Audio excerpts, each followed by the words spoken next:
ಸಂವಿಧಾನ ತಿದ್ದುಪಡಿಯನ್ನು ಈ ಕೆಳಗಿನ ಯಾವ ವಿಧಾನದ ಮೂಲಕ ಮಾಡುವರು? ಆಯ್ಕೆ 1 ಸರಳ ಬಹುಮತದೊಂದಿಗೆ ತಿದ್ದುಪಡಿ, ವಿಶೇಷ ಬಹುಮತದೊಂದಿಗೆ ತಿದ್ದುಪಡಿ, ವಿಶೇಷ ಬಹುಮತದ ಜೊತೆಗೆ ರಾಜ್ಯ ವಿಧಾನಸಭೆಗಳ ಒಪ್ಪಿಗೆಯೊಂದಿಗೆ ತಿದ್ದುಪಡಿ. 4ನೇ ಆಯ್ಕೆ ಮೇಲಿನ ಎಲ್ಲವೂ. ಹಾಗಾದರೆ ಸಂವಿಧಾನ ತಿದ್ದುಪಡಿಯನ್ನು ಯಾವ ಕ್ರಮದ ಮೂಲಕ ಮಾಡ್ತಾರೆ ಅಂದರೆ ಆಯ್ಕೆ 4 ಮೇಲಿನ ಎಲ್ಲವೂ. ಈ ಕೆಳಗಿನ ಯಾರನ್ನು ರಾಜ್ಯಸಭೆಯ ಚೇರ್ಮನ್ ಎಂದು ಕರೆಯುವರು ಅಥವಾ ಸಭಾಪತಿ ಅಂತ ಕರೀತಾರೆ? ರಾಷ್ಟ್ರಪತಿ, ಉಪರಾಷ್ಟ್ರಪತಿ, ರಾಜ್ಯಸಭೆಯ ಉಪಸಭಾಪತಿ, ಪ್ರಧಾನಮಂತ್ರಿ. ಇದಕ್ಕೆ ಸರಿ ಉತ್ತರ ಉಪರಾಷ್ಟ್ರಪತಿಗಳು. ಭಾರತದ ಉಪರಾಷ್ಟ್ರಪತಿಗಳು ರಾಜ್ಯಸಭೆಯ ಚೇರ್ಮನ್ ಅಥವಾ ಸಭಾಪತಿಗಳಾಗಿ ಕರ್ತವ್ಯವನ್ನು ನಿರ್ವಹಿಸ್ತಾರೆ. ವಿದೇಶಗಳಲ್ಲಿ ರಾಷ್ಟ್ರಪತಿಗಳ ಪ್ರತಿನಿಧಿಗಳಾಗಿ ಕಾರ್ಯವನ್ನು ನಿರ್ವಹಿಸುವವರು ಯಾರು? ವಿದೇಶಾಂಗ ಸಚಿವರು, ಉನ್ನತಾಧಿಕಾರಿಗಳು, ರಾಷ್ಟ್ರಪತಿ ಸಚಿವಾಲಯ, ಭಾರತೀಯ ರಾಯಭಾರಿಗಳು. ಭಾರತೀಯ ರಾಯಭಾರಿಗಳು ಅಥವಾ ಇಂಡಿಯನ್ ಅಂಬಾಸಿಡರ್ಸ್ ಅಂತ ಕರಿತೀವಿ. ಪ್ರತಿಯೊಂದು ದೇಶದಲ್ಲೂ ಸಮೇತ ನಮ್ಮ ದೇಶದ ಇಂಡಿಯನ್ ಅಂಬೆಸಿ ಅನ್ನುವಂತಹ ಕಚೇರಿ, ಭಾರತೀಯ ರಾಯಭಾರಿ ಕಚೇರಿ ಇರುತ್ತೆ. ಅಲ್ಲಿ ರಾಷ್ಟ್ರಪತಿಗಳ ಪ್ರತಿನಿಧಿಗಳಾಗಿ ಭಾರತೀಯ ರಾಯಭಾರಿಗಳು ಕೆಲಸವನ್ನ ಮಾಡ್ತಾರೆ.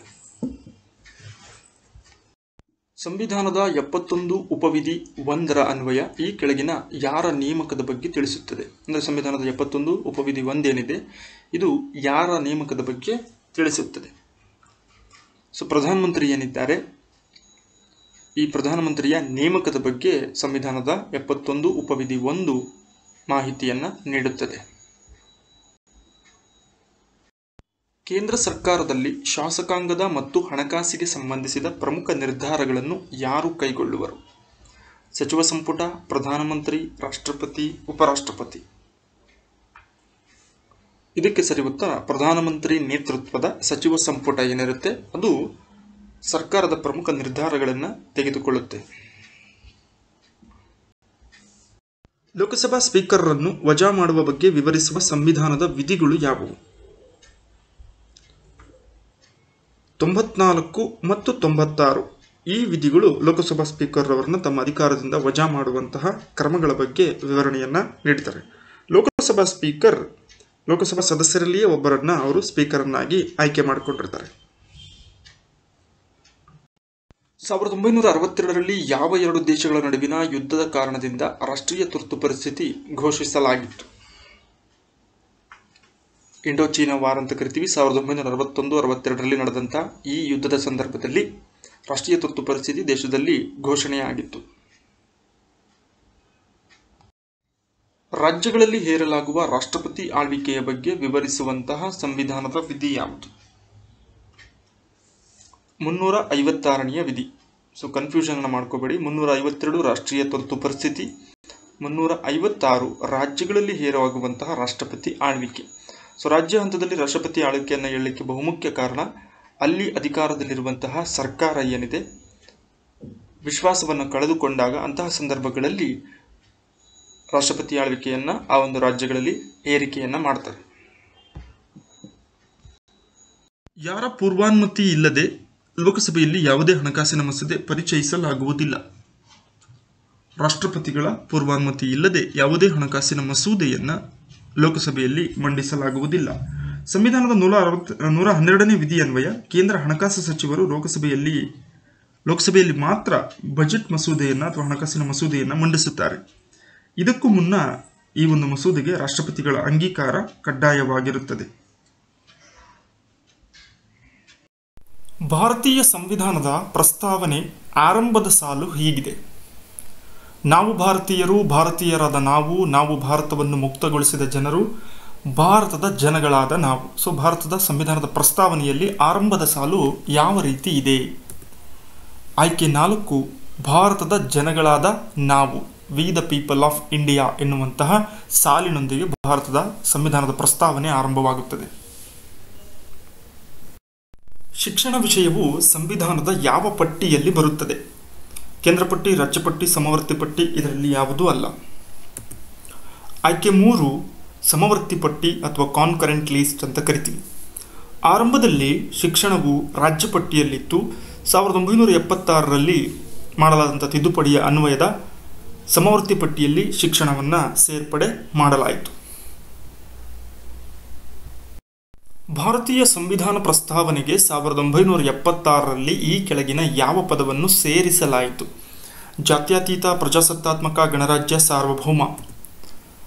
ಆಯ್ಕೆ 1 ಜಾತ್ಯತೀತ ಎನ್ನುವಂಥ ಪದವನ್ನು 42ನೇ ತಿದ್ದುಪಡಿ 1976ರಲ್ಲಿ ಮಾಡುವ ಮೂಲಕ ಈ ಒಂದು ಪದವನ್ನು ಪ್ರಸ್ತಾವನೆಯಲ್ಲಿ ಸೇರ್ಪಡೆ ಮಾಡಲಾಯಿತು. ಭಾರತದ ಒಕ್ಕೂಟದಲ್ಲಿ ರಾಜ್ಯವನ್ನು ರೂಪಿಸುವ ಅಧಿಕಾರ ಯಾರಿಗಿದೆ? ಸರ್ವೋಚ್ಚ ನ್ಯಾಯಾಲಯ, ಭಾರತದ ಸಂಸತ್ತು, ರಾಜ್ಯಸಭೆ, ಕೇಂದ್ರ ಸಂಪುಟ. ಆಯ್ಕೆ 2 ಭಾರತದ ಸಂಸತ್ತಿಗೆ ಹೊಸ ರಾಜ್ಯವನ್ನು ರೂಪಿಸುವಂಥ ಅಧಿಕಾರ ಇದೆ. ಇದರ ಬಗ್ಗೆ ವಿವರಣೆಯನ್ನು ನೀಡುವಂಥದ್ದು ಆರ್ಟಿಕಲ್ 3. ಈ ಕೆಳಕಂಡ ಯಾವ ಆಧಾರದ ಮೇಲೆ ಭಾರತದ ಪ್ರಜೆಗಳ ನಡುವೆ ತಾರತಮ್ಯ ಮಾಡುವುದನ್ನು ಭಾರತೀಯ ಸಂವಿಧಾನ ನಿಷೇಧಿಸುತ್ತದೆ? ಜಾತಿ ಮತ್ತು ಧರ್ಮ, ಧರ್ಮ, ಜಾತಿ, ಜನಾಂಗ, ಧರ್ಮ ಮತ್ತು ಲಿಂಗ, ಧರ್ಮ, ಜನಾಂಗ, ಲಿಂಗ ಮತ್ತು ಹುಟ್ಟಿದ ಸ್ಥಳ. ಸರಿಯಾದಂತಹ ಆಯ್ಕೆ 4 ಯಾವುದೇ ಒಬ್ಬ ವ್ಯಕ್ತಿಯನ್ನು ಆತನ ಧರ್ಮದಿಂದ, ಜನಾಂಗದಿಂದ, ಲಿಂಗದಿಂದ ಮತ್ತು ಹುಟ್ಟಿದ ಸ್ಥಳದಿಂದ ತಾರತಮ್ಯವನ್ನು ಮಾಡುವುದನ್ನು ಭಾರತೀಯ ಸಂವಿಧಾನ ನಿಷೇಧಿಸುತ್ತದೆ. ಈ ಕೆಳಕಂಡ ಯಾವುದನ್ನು ಮೂಲಭೂತ ಹಕ್ಕು ಎಂದು ರೂಪಿಸಲಾಗಿದೆ? ಇದಕ್ಕೆ ಸರಿಯಾದ ಉತ್ತರ ಮಕ್ಕಳಿಗೆ ಉಚಿತ ಮತ್ತು ಕಡ್ಡಾಯ ಶಿಕ್ಷಣವನ್ನು ನೀಡುವುದು. ಇದನ್ನು ಕೂಡ ಈಗ ಫಂಡಮೆಂಟಲ್ ರೈಟ್ ಆಗಿ ಸೇರ್ಪಡೆ ಮಾಡಲಾಗಿದೆ. 6ರಿಂದ 14 ವರ್ಷದ ವಯಸ್ಸಿನ ಎಲ್ಲ ಮಕ್ಕಳಿಗೆ ಶಿಕ್ಷಣವನ್ನು ಉಚಿತವಾಗಿ ಮತ್ತು ಕಡ್ಡಾಯವಾಗಿ ನೀಡಬೇಕು ಅಂತ 86ನೇ ತಿದ್ದುಪಡಿಯನ್ನು 2002ರಲ್ಲಿ ಸಂವಿಧಾನಕ್ಕೆ ತರುವ ಮೂಲಕ ಶಿಕ್ಷಣವನ್ನು ಕೂಡ ಮೂಲಭೂತ ಹಕ್ಕಾಗಿ ರೂಪಿಸಲಾಗಿದೆ. ಈ ಕೆಳಕಂಡ ಯಾವ ಅಧಿಕಾರಗಳು ರಾಜ್ಯ ವ್ಯಾಪ್ತಿಯಲ್ಲಿ ಬರುತ್ತವೆ, ಅಂದರೆ ರಾಜ್ಯ ಪಟ್ಟಿಯಲ್ಲಿ ಬರುತ್ತವೆ? ಪೊಲೀಸ್, ಸಾರ್ವಜನಿಕ ಆರೋಗ್ಯ, ಮತ್ಸ್ಯೋದ್ಯಮ, ಮಾರುಕಟ್ಟೆಗಳು. 4 ಸಮೇತ ರಾಜ್ಯ ಪಟ್ಟಿಯಲ್ಲಿನೇ ಬರ್ತವೆ. 3 ರೀತಿಯ ಪಟ್ಟಿಯನ್ನು ಕಾಣ್ತೇವೆ: ಕೇಂದ್ರ ಪಟ್ಟಿ, ರಾಜ್ಯ ಪಟ್ಟಿ ಮತ್ತು ಸಮವರ್ತಿ ಪಟ್ಟಿಗಳು.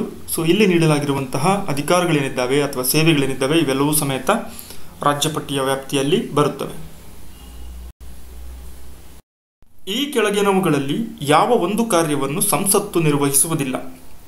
ಅದು ಕಾನೂನನ್ನು ಮಾಡುತ್ತದೆ, ಅದು ಮಂತ್ರಿಗಳ ಮೇಲೆ ಹಿಡಿತ ಸಾಧಿಸುತ್ತದೆ, ಅದು ಸರ್ವೋಚ್ಚ ನ್ಯಾಯಾಲಯದ ನ್ಯಾಯಾಧೀಶರನ್ನು ನೇಮಕ ಮಾಡುತ್ತದೆ, ಹಾಗೆಯೇ 4ನೇದು ರಾಷ್ಟ್ರಪತಿಯವರ ಚುನಾವಣೆಯಲ್ಲಿ ಭಾಗವಹಿಸುತ್ತದೆ. ಯಾವ ಕಾರ್ಯವನ್ನು ಮಾಡುವುದಿಲ್ಲ ಅಂದರೆ ಆಯ್ಕೆ 3 ಸರ್ವೋಚ್ಚ ನ್ಯಾಯಾಲಯದ ನ್ಯಾಯಾಧೀಶರನ್ನು ನೇಮಕ ಮಾಡುವುದಿಲ್ಲ, ಅವರನ್ನು ನೇಮಕ ಮಾಡುವಂಥವರು ರಾಷ್ಟ್ರಪತಿಗಳಾಗಿರ್ತಾರೆ. ಸಂವಿಧಾನದ ತಿದ್ದುಪಡಿಗೆ ಸಂಬಂಧಿಸಿದಂತೆ ವಿವರಿಸುವ ಅನುಚ್ಛೇದ ಯಾವುದು?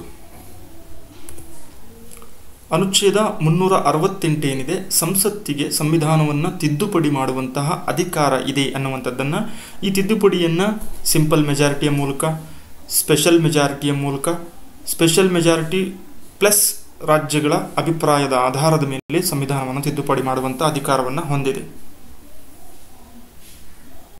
ಭಾರತದ ಸಾರ್ವಜನಿಕ ಹಣದ ಪಾಲಕರೆಂದು ಯಾರನ್ನು ಕರೆಯುವರು? ಭಾರತದ ಕಂಟ್ರೋಲ್ ಅಂಡ್ ಆಡಿಟರ್ ಜನರಲ್, ಹಣಕಾಸು ಸಚಿವರು, ಯೋಜನಾ ಆಯೋಗ, ಹಣಕಾಸು ಆಯೋಗ. ಆಯ್ಕೆ 1 ಭಾರತದ ಕಂಟ್ರೋಲರ್ ಅಂಡ್ ಆಡಿಟರ್ ಜನರಲ್ ರವರನ್ನ ಭಾರತ ಸರ್ಕಾರದ ಸಾರ್ವಜನಿಕ ಹಣದ ಪಾಲಕರು ಅಂತ ಕರೀತಾರೆ. ಉಚ್ಚ ನ್ಯಾಯಾಲಯದ ನ್ಯಾಯಾಧೀಶರನ್ನು ರಾಷ್ಟ್ರಪತಿಯವರು ಯಾರೊಂದಿಗೆ ಸಮಾಲೋಚಿಸಿ ನೇಮಕ ಮಾಡುತ್ತಾರೆ? ಕೊಲಿಜಿಯಂ ಮಂಡಳಿ, ರಾಜ್ಯಪಾಲರು, ಹಿರಿಯ ನ್ಯಾಯಾಧೀಶರ ಮಂಡಳಿ, ಉಚ್ಚ ನ್ಯಾಯಾಲಯದ ಮುಖ್ಯ ನ್ಯಾಯಮೂರ್ತಿಗಳು.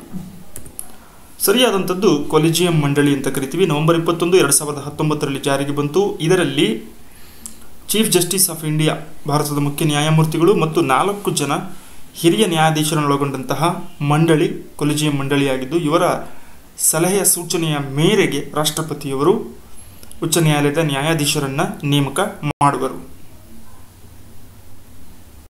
ರಾಜ್ಯ ನಿರ್ದೇಶಕ ತತ್ವಗಳು ಸಂವಿಧಾನದ ಎಷ್ಟನೇ ಭಾಗದಲ್ಲಿ ವಿವರಿಸಲಾಗಿದೆ? ಆಯ್ಕೆ 1 4ನೇ ಭಾಗದಲ್ಲಿ ವಿವರಿಸಲಾಗಿದೆ. ಸುಖಿ ರಾಜ್ಯವನ್ನು ರೂಪಿಸುವ ಸಲುವಾಗಿ ಕೇಂದ್ರ ಮತ್ತು ರಾಜ್ಯ ಸರ್ಕಾರಗಳಿಗೆ ರೂಪಿಸಿರುವಂಥ ತತ್ವಗಳು. ಸೊ ಇವುಗಳ ಬಗ್ಗೆ ಮಾಹಿತಿಯನ್ನು ನೀಡುವಂತಹ ಸಂವಿಧಾನದ ಭಾಗ 4 ವಿಧಿಗಳು 36ನೇ ವಿಧಿಯಿಂದ 51ನೇ ವಿಧಿ. ಈ ಕೆಳಗಿನವುಗಳಲ್ಲಿ ಯಾವ ಹಕ್ಕನ್ನು ಮೂಲಭೂತ ಹಕ್ಕುಗಳಿಂದ ತೆಗೆದುಹಾಕಲಾಯಿತು? ಪ್ರಾಪರ್ಟಿ ರೈಟ್ ಅಂತ ಕರಿತೀವಿ. 44ನೇ ತಿದ್ದುಪಡಿ 1978ರಲ್ಲಿ ಮಾಡುವ ಮೂಲಕ ಅಲ್ಲಿಯವರೆಗೂ ಫಂಡಮೆಂಟಲ್ ರೈಟ್ ಮೂಲಭೂತ ಹಕ್ಕುಗಳ ಪಟ್ಟಿಯಲ್ಲಿದ್ದಂಥ ಆಸ್ತಿಯ ಹಕ್ಕನ್ನು ಲೀಗಲ್ ರೈಟ್ ಆಗಿ ಕಾನೂನುಬದ್ಧ ಹಕ್ಕಾಗಿ ಅದನ್ನು ಉಳಿಸಿಕೊಳ್ಳಲಾಯಿತು. ಮೂಲಭೂತ ಹಕ್ಕುಗಳಿಂದ ಇದನ್ನು ತೆಗೆದುಹಾಕಲಾಯಿತು. ಕಾಪಿಪೋಸಾ ಆಕ್ಟ್ ಏನಿದೆ ಇದನ್ನು ಏನನ್ನು ನಿರ್ಮೂಲನೆಗೊಳಿಸಲು ರೂಪಿಸಲಾಗಿದೆ? ಲಂಚಗುಳಿತನ, ವರದಕ್ಷಿಣೆ, ಕಳ್ಳಸಾಗಾಣಿಕೆ, ಲಾಭಕೋರತನ. ಆಯ್ಕೆ 3 ಕಳ್ಳಸಾಗಾಣಿಕೆಯನ್ನು ತಡೆಯುವ ಸಲುವಾಗಿ ಕೇಂದ್ರ ಸರ್ಕಾರ 1974ರಲ್ಲಿ ಜಾರಿಗೆ ತಂದಂತಹ ಆ್ಯಕ್ಟ್ ಏನಿದೆ ಕಾಪಿಪೋಸಾ ಆ್ಯಕ್ಟ್ ಅಂತ ಕರಿತೀವಿ. ಆಗ ಇಂದಿರಾ ಗಾಂಧಿಯವರು ಪ್ರಧಾನಮಂತ್ರಿಯಾಗಿದ್ದರು. ಮೂಲ ಉದ್ದೇಶ ಕಳ್ಳಸಾಗಾಣಿಕೆಯನ್ನು ತಡೆಯುವಂಥದ್ದಾಗಿತ್ತು. ಭಾರತದ ಸಂವಿಧಾನದಲ್ಲಿ ಮೂಲಭೂತ ಹಕ್ಕುಗಳನ್ನು ವಿವರಿಸುವ ವಿಧಿಗಳು ಯಾವುವು? 12ರಿಂದ 35ನೇ ವಿಧಿಗಳೇನಿದ್ದಾವೆ ಸಂವಿಧಾನಾತ್ಮಕವಾಗಿ ಪ್ರಜೆಗಳಿಗೆ ನೀಡಲಾಗಿರುವಂಥ ಮೂಲಭೂತ ಹಕ್ಕುಗಳ ಬಗ್ಗೆ ವಿವರಣೆಯನ್ನು ನೀಡುತ್ತವೆ. ಸ್ನೇಹಿತರೆ, ಇದಾಗಿತ್ತು ಭಾರತ ಸಂವಿಧಾನಕ್ಕೆ ಸಂಬಂಧಪಟ್ಟ ಪ್ರಮುಖ 30 ಪ್ರಶ್ನೆಗಳ ಮಾಹಿತಿಯ ಒಂದು ವಿಡಿಯೋ. ಈಗ ನಿಮಗಾಗಿ 2 ಪ್ರಶ್ನೆಗಳು, ಇವುಗಳ ಉತ್ತರವನ್ನು ಕಾಮೆಂಟ್ನಲ್ಲಿ ನೀಡಿ. ಪ್ಲೇಯಿಂಗ್ ಇಟ್ ಮೈ ವೇ ಇದು ಯಾವ ಆಟಗಾರನ ಆತ್ಮಚರಿತ್ರೆಯಾಗಿದೆ? 2ನೇ ಪ್ರಶ್ನೆ, ತೆಲಂಗಾಣದ ಪ್ರಸ್ತುತ ಮುಖ್ಯಮಂತ್ರಿ ಯಾರು? ಈ 2 ಪ್ರಶ್ನೆಗಳಿಗೂ ಕಾಮೆಂಟ್ನಲ್ಲಿ ಉತ್ತರವನ್ನು ನೀಡಿ. ಮುಂದಿನ ಮತ್ತೊಂದು ಉಪಯುಕ್ತ ವಿಡಿಯೋದೊಂದಿಗೆ ತಮ್ಮನ್ನು ಭೇಟಿಯಾಗೋಣ. ಧನ್ಯವಾದಗಳು.